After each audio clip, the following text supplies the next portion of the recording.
कि जब सारे अनुभव हो जाते हैं, पूर्ण हो जाता है व्यक्ति, तो शरीर यात्रा खत्म कर देता है। शरीर छूटता नहीं, वो योगी शरीर छोड़ देता है, क्योंकि इसका लक्ष्य पूरा हो जाता है। लेकिन ऐसे हजारों लाखों योगियों में से कोई एक योगी होता है, महायोगी होता है, जो सब समझ के पूर्ण होकर के और फिर से उसी कीचड़ में वापस आता है। जिस कीचड़ से निकल के कमल खिल के बाहर गया, वो पुनः से कीचड़ में आता है और कमल खिलाने के लिए, आप जैसे कमल और खिल जाए, इसलिए वापस आता है समाज में और समाज को दिशा देता है। परम पूजनीय बाबा जी जैसे लोग पूर्ण होने के बाद भी वापस लौटे घर। 40 वर्ष की उम्र में वापस घर लौटे, पूर्ण होकर। फिर अगले 111 वर्षों तक उस शरीर यात्रा में केवल लोक कल्याण किया, दूसरा कोई काम नहीं किया। रोजी रोटी के रूप में खेती की, अपने हाथों से खेती करते रहे। 80 वर्ष की उम्र तक खेती करते रहे, जब तक शरीर बहुत मजबूत रहा। फिर खेती करवाते रहे। फिर एक ही पुत्र था, वो सब करते रहे। आशय मेरा कहने का ये है कि हम सभी परम पूजनीय बाबा जी के कृतज्ञ हैं कि उन्होंने पूर्ण होने के बाद हम सबको दिशा दी और तभी हमको मिल पाए, नहीं हमको कहाँ मिल पाते।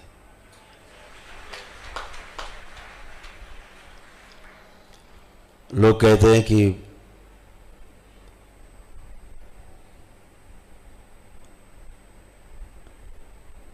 गुरु बना लिया, गुरु बनाया नहीं जाता, गुरु शिष्य बनाता है। शिष्य गुरु कभी बनाता नहीं। अंधा कैसे ढूंढेगा आंख वाले को?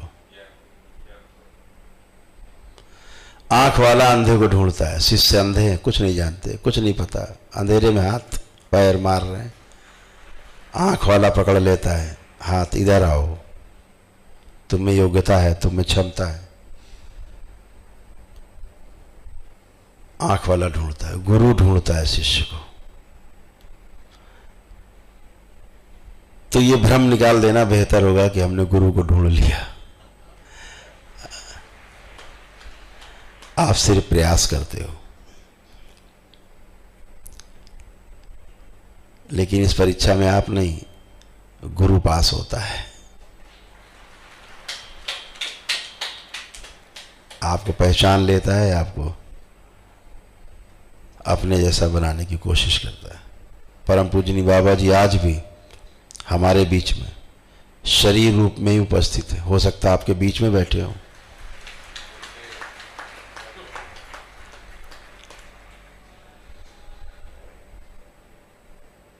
पहचानने के लिए आंखें चाहिए। ये आंख इस हाड़ मांस की आंखों से नहीं जान सकते, उन्हें देख नहीं सकते।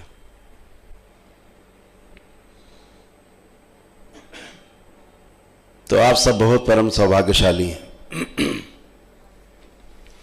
कि तंत्र की दीक्षा के लिए आप के अंदर इतना साहस पैदा हुआ है। ये साहस अनायास नहीं पैदा हुआ। अपने हृदय में हाथ रख के देखिए, ये परम पूजनीय बाबा और माँ के आशीर्वाद से आपके अंदर साहस पैदा हुआ है, क्योंकि उन्होंने ढूंढा है आपको, आपको चुना है, आप में संभावनाएं देखी हैं, आशाएं हैं, चुना है आपको। निश्चित रूप से कुछ लोग इस शरीर यात्रा में चाहे कुछ ही कदम जा पाए, कुछ लोग लक्ष्य को पाएंगे, कुछ लोग बीच में भी रह सकते हैं, कुछ 10-20 कदम चल के भी रह सकते हैं, लेकिन जितनी यात्रा आप कर पाओगे ये आपके इस शरीर यात्रा का अनुभव होगा, और अगले शरीर यात्रा में ये अनुभव से आप आगे शुरू करेंगे। ये कभी अनुभव खत्म नहीं होगा।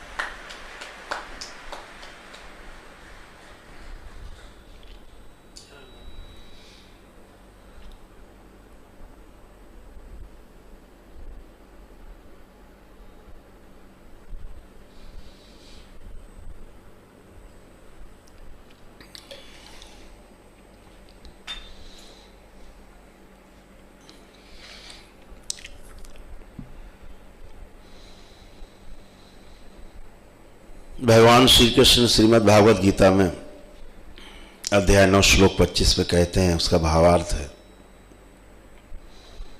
अपनी शरीर यात्रा में, अपनी जिंदा में, अपने जीवन काल में जिसकी आराधना पूजा करोगे, जिंदा में उसके साथ रहोगे, मर जाने के बाद भी उसके साथ रहना होता है। यात्रा में साथ साथ हैं, इस शरीर के न रहने के बाद भी आप उनके साथ साथ रहेंगे, कभी भटकोगे नहीं। भटकाने वाली चीजें समाप्त हो चुकी हैं, केवल संकल्प आपका मजबूत बना रहे, फिर भटकने का सवाल है नहीं, भटकना समाप्त हो चुका है।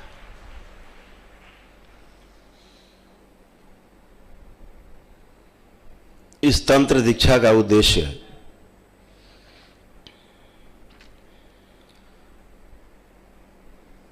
दूसरों की सहायता करने के साथ साथ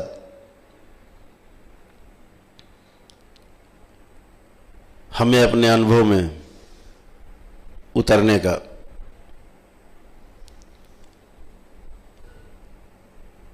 रास्ता बनाता है। यही अनुभव हमारी सीढ़ियां हैं,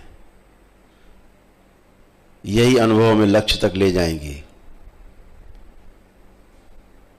लक्ष्य है क्या?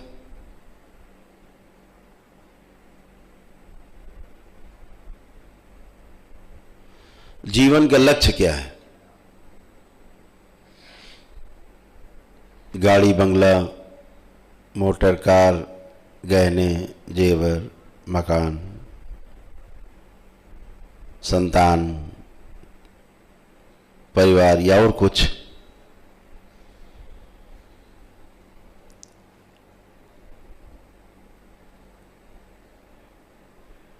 अपने अपने ज्ञान के आधार पर सबके लक्ष्य अलग अलग हो सकते हैं, लेकिन जब तंत्र दीक्षा में आप उतरते हैं तो लक्ष्य सिर्फ एक है,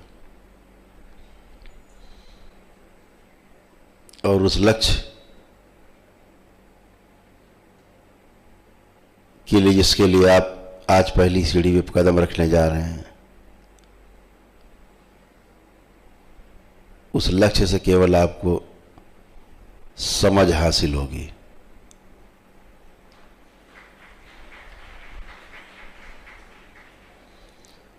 ये समझदारी जब पूरी हो जाएगी तो कुछ जानना शेष नहीं रहेगा। जब कुछ भी जानना शेष न रहे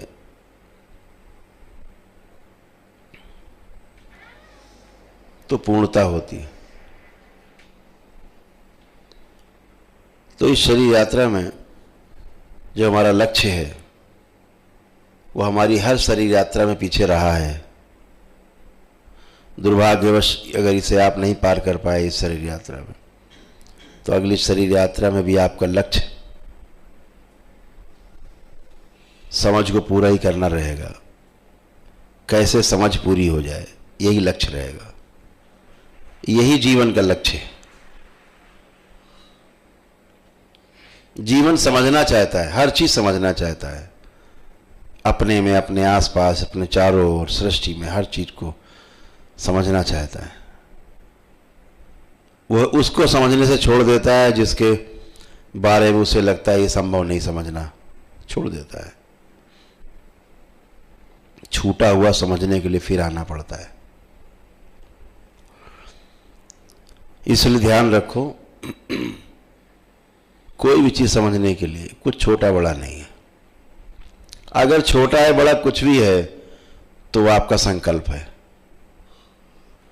संकल्प आपका छोटा है तो बड़ी चीज नहीं समझ पाओगे, संकल्प आपका बड़ा है तो बड़ी से बड़ी चीज खुद सामने आएगी और आपको समझाएगी कि हम इस तरह से हैं। तो ध्यान रखो, बड़ा लक्ष्य नहीं है, बड़ा है आपका संकल्प। तो संकल्प को मजबूत रखो। एक बार लक्ष्य तय कर लिया, अब आपका ध्यान आपके संकल्प पर होना चाहिए, आपकी प्रतिज्ञा पर होना चाहिए, जो आपने ठाना है उस पर होना चाहिए। लक्ष्य तो मिल ही जाएगा।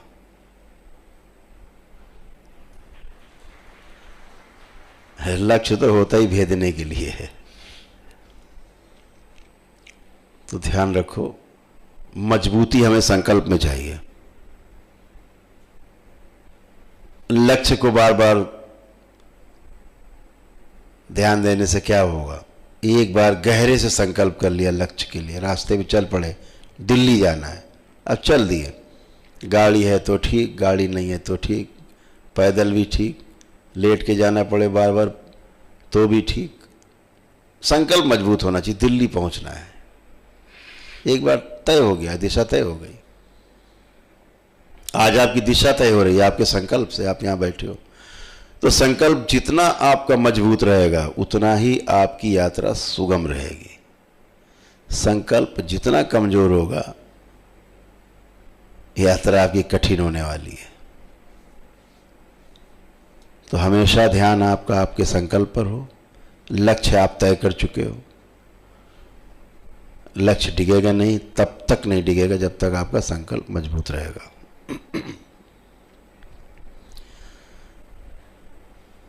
तो आप सभी को हमेशा ध्यान रखना है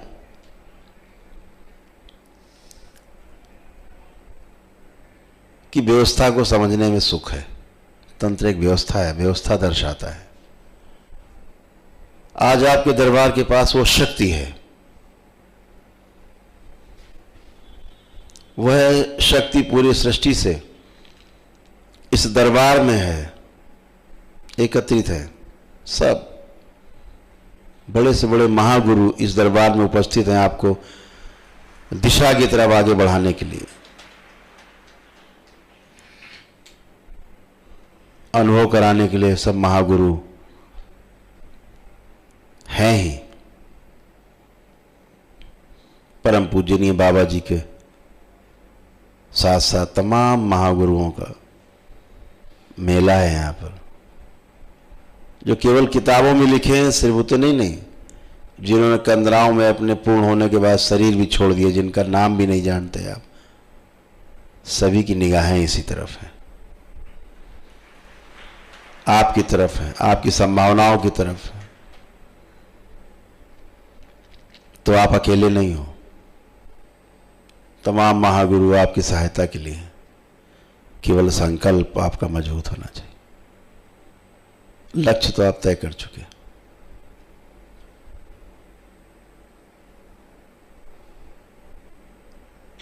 यह शक्ति दरबार की आपकी कुंडलिनियों को क्षण में खोल सकती है, क्षण में बंद कर सकती है, क्षण में कुंडलिनी आपकी व्यवस्थित कर सकती है। जब तक कुंडलिनी व्यवस्थित नहीं होती तब तक मनुष्य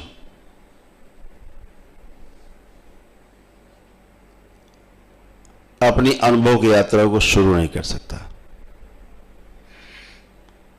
और दरबार सबसे पहला यही कार्य करता है कि आपके संकल्प होते ही, करते ही सबसे पहले आपकी कुंडलिनी को मजबूत करता है, दिशा देता है, ताकतवर बनाता है, निरोगी बनाता है, प्रकाशित करता है।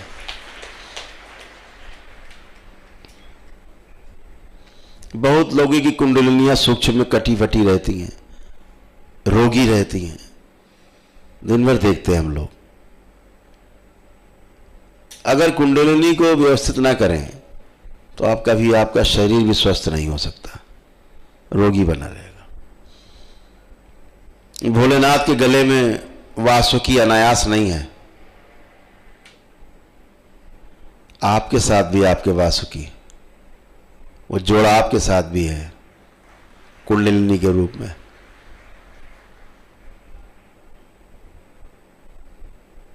सब में है, प्रतीक है।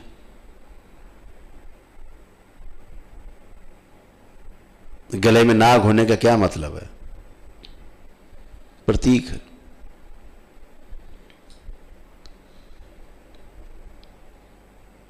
हमारे महापुरुषों ने प्रतीक चिन्ह बनाए कि आपको हमेशा समय समय पर ध्यान आता रहे।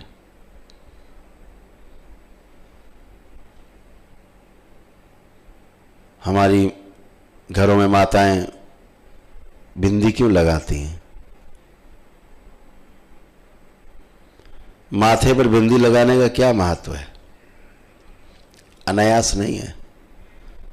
तमाम रूढ़िवादी लोग, दूसरे मजहब के लोग मजाक उड़ाते हैं कि वो माथे में चिपका लिया गोल गोल। हमारे यहाँ तो लगाते नहीं। तो अंदर से आवाज आती, तुम उसके बारे में जानते ही नहीं, इसलिए लगाते नहीं।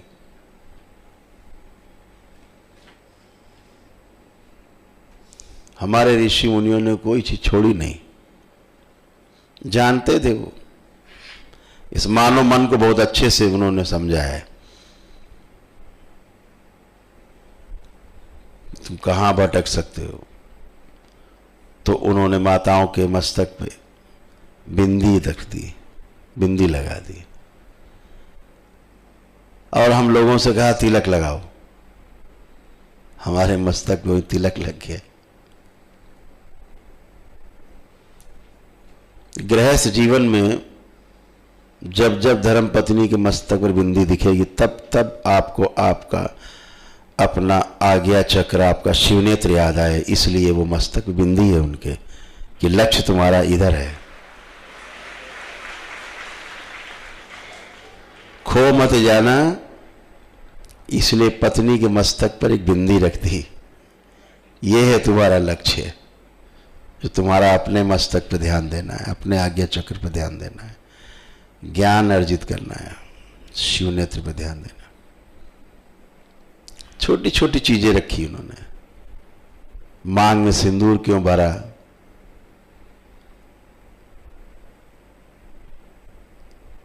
महिलाओं को ढीले वस्त्र क्यों पहनाए?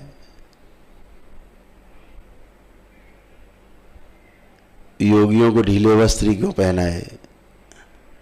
जवानों को, जो मिलिट्री के जवान हैं, अब सेना में हैं या किसी सुरक्षा में हैं, उनको कपड़े टाइट पहनाए जाते हैं, बेल्ट और टाइट पहनाई जाती है, एकदम कमर कस दी जाती है। हमेशा देखा होगा जितने वॉरियर्स थे, लड़ाकू होते थे, योद्धा होते थे, उनकी कमर में पट्टी बंधी होती थी, खींच के, एकदम खींच के पूरी कमर कसी होती, देखा होगा आपने। जूडो कराटे भी देखे होंगे, जो लोग सीखते हैं या पारंगत होते हैं, तो कमर कसी होती है पट्टे से।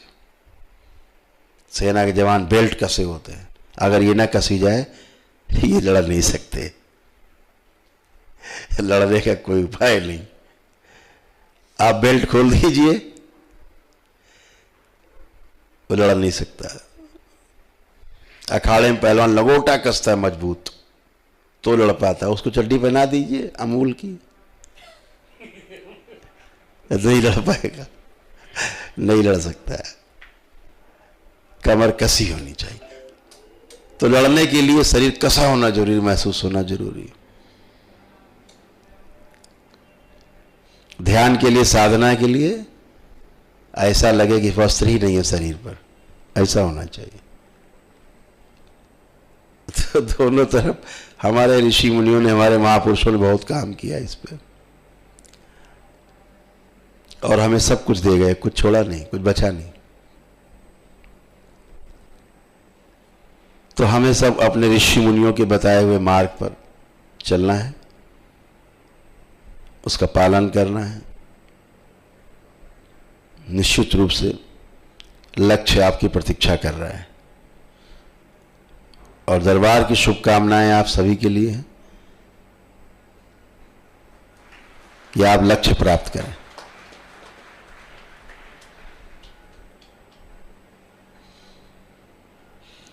स्कूल में भी टीचर की क्लास में 50 बच्चे अगर होते हैं, टीचर का प्रयास रहता है कि 50 के 50 फर्स्ट डिवीजन आए।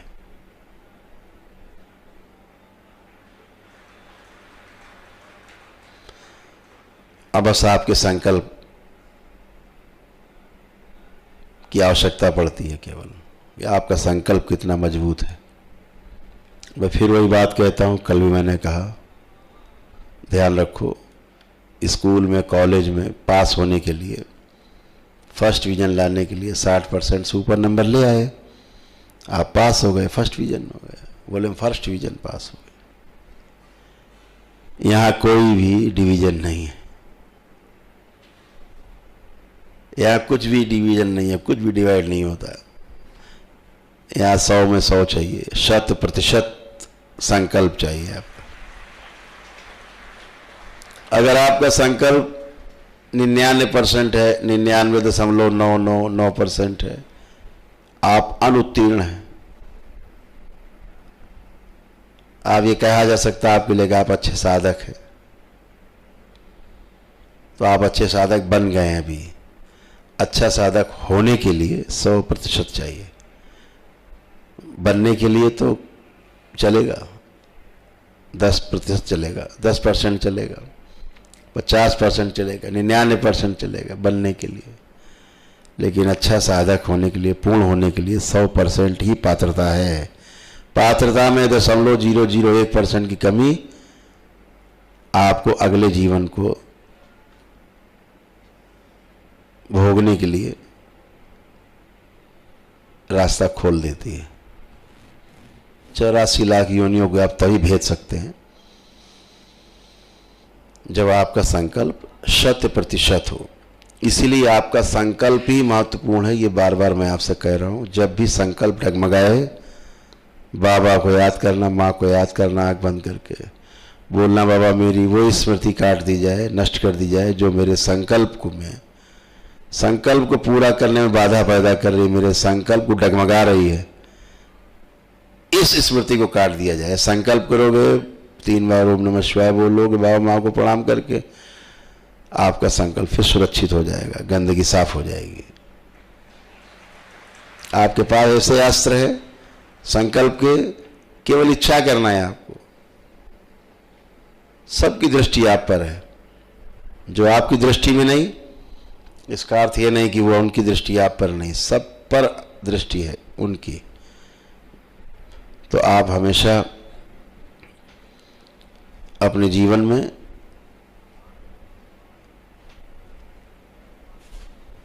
इस तंत्र के संबंध में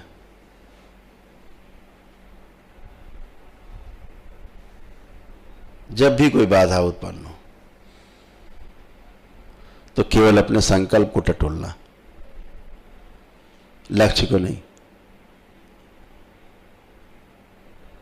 लक्ष्य ढूंढने में दूसरा लक्ष्य दिख सकता है, अगल बगल कोई भी भ्रमित कर सकता है, लेकिन जब संकल्प टटोलोगे, जड़ को, आपकी नींव है संकल्प, निश्चित रूप से आप जीत जाओगे। आपको कोई हरा नहीं सकता अगर आपका संकल्प मजबूत रहेगा। तो आपका संकल्प मजबूत रहे, यही प्रार्थना है ईश्वर से कि आपको, आपकी सद्बुद्धि आपकी बनाए रखे, परम पूजनी बाबा और माँ आप पे कृपा बनाए रखे। परम पूजनी हमारी माँ आप पे कृपा बनाए रखे। भगवान भोलेनाथ आप सब पे कृपा बनाए रखे। दरबार की ये शक्ति खुली हुई है, जो भी दरबार की वीडियो देखते हैं वो स्वस्थ होना शुरू होते हैं तुरंत। ये मैंने बोल रखा है हजारों बार कि केवल दरबार की वीडियो देखने मात्र से ही आप स्वस्थ होते जाते हैं, दरबार से जुड़ जाते हैं।